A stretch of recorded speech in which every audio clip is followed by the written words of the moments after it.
Welcome to the deep dive. Today, we're really getting into something raw, unfiltered. It's all about personal truth, resilience, that real gritty stuff. Yeah, and we're going to explore how, intense life experiences can just sculpt your whole perspective, even your defiance. Exactly. It's not just reading lyrics. We're tracing an emotional map the artist puts out there. We'll be looking closely at the source material, really trying to understand how hardship defines someone's view. Okay, so the source for this deep dive is the lyrical transcript from that YouTube video, Chyde Truth is official lyric video. Mm-hmm. And our mission really is to unpack the core messages, the emotional feel, and just the insights the artist gives us. And it's worth noting the language is very direct. Oh, yeah. Yeah. Very intense. So fair warning on that. Okay, let's start at the beginning then. Let's do it. Right off the bat, the artist hits you with this repetition.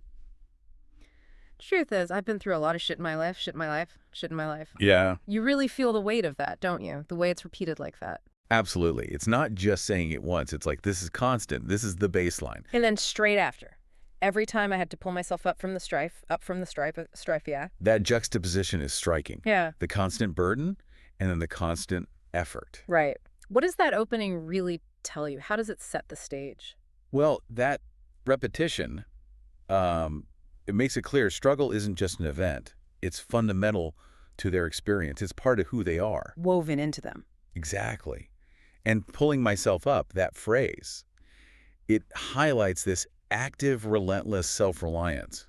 It wasn't easy, and it wasn't just once. It implies it happened over and over. Yeah, that strength was forged, alone through facing that adversity again and again. And that definitely seems to shape how they interact or maybe don't interact with others. Mm-hmm. They say, so excuse me if I'm not always so talkative, I don't need your advice. That's a pretty clear line in the sand. It is. And you can kind of see why, right? If you've always had to rely on yourself. They build walls. Exactly. It becomes a survival thing. Protecting that independence, even if it means being alone sometimes. Which raises that point you mentioned, feeling fundamentally different. Yeah, what does that mean when your path makes you feel separate? They hit that directly, too. You say we're kind of the same. No, we're kind of different. You don't know what it's like to be in my position, gifted and cursed at the same time. Oof. Gifted and cursed. That's powerful. But how do you read that paradox? Well, it suggests this unique viewpoint, maybe a burden that sets them apart. The gift could be the resilience, the insight gained. Maybe the art itself. Could be.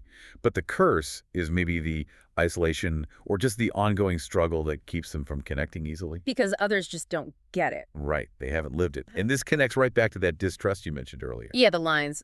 The discussion is deadly to trust them because they left me, so fuck them. It's harsh, but it points to deep betrayal, doesn't it? Abandonment. Like trust was broken so badly, it's almost impossible to rebuild. Yeah, a really deep wound that defines who gets let in and who stays out. It's a defense mechanism born from pain. So, okay, there's the struggle, the guardedness. Let's talk about the cost. Okay. The artist says, I paid mine a much hurt just to make mine, so I take mine. Paying and hurt. What does taking mine mean after that? It sounds like assertion. Like whatever they have now, success, truth, self-worth, it wasn't given. It was earned through suffering. So taking mine is like claiming it forcefully. Yeah, reclaiming what's theirs by right of endurance. A refusal to be denied after paying such a high price. It's about self-possession. And this ties into their whole thing about authenticity. Definitely. Like that line. Yeah. Real. That's something you could never be. It's one thing that you get from me, but you fucking deaden me. Right? It draws a stark line. They define themselves by being real, authentic, maybe implying others aren't, especially those who betrayed them. It's like their reality is the only valid one because of what they endured. It can come across that way, yeah. A very strong sense of self defined against others. Now, this is where it gets really interesting for me. That rawness, it doesn't just sit there. It kind of ignites. It becomes confrontational. Extremely. This whole section, challenging critics, the haters, it's intense. Child, don't you love everybody? Fuck no. I'm the first to fucking judge everybody. No holding back there. None. Yeah. Because it doesn't make sense to play like nothing 10. They pointed fingers at me. I pull middle fingers to them. A direct response. Retaliation. Exactly. Yeah. And then retaliation in the sense for every exhale could sit on my dick again. Haters throwing blacks again. Build my foundation, climb it, just so I can shit on them. Wow. Okay. It's aggressive, sure, but there's this undeniable power in that kind of fury, isn't there? There is. And if you connect it back, it's a clear shift.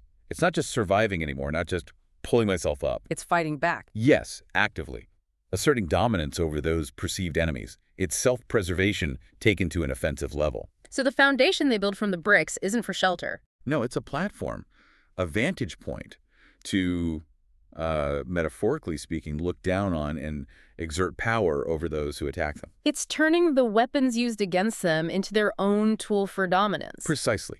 It's a really raw, visceral picture of how deep struggle can completely change your relationship with adversity, turning pain into fuel for, well, for aggressive triumph. What a journey, really. Through these lyrics, we've gone from that deep struggle and self-reliance Through the guardedness and distress. to this fierce, defiant authenticity and even, retaliation. We really wanted to just illuminate that intense personal story here. And I think what stands out is the lasting power of that narrative shaped by hardship. It shows how struggles aren't just things that happen to you. They become part of you. Right. They define how you see the world, how you trust, Yeah. how you defend yourself.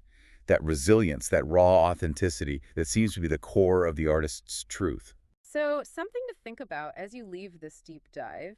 How do our own struggles, maybe the really deep ones, and how we get through them, how does that shape not just who we are, but how we define our own truth and how we defend it when we face others?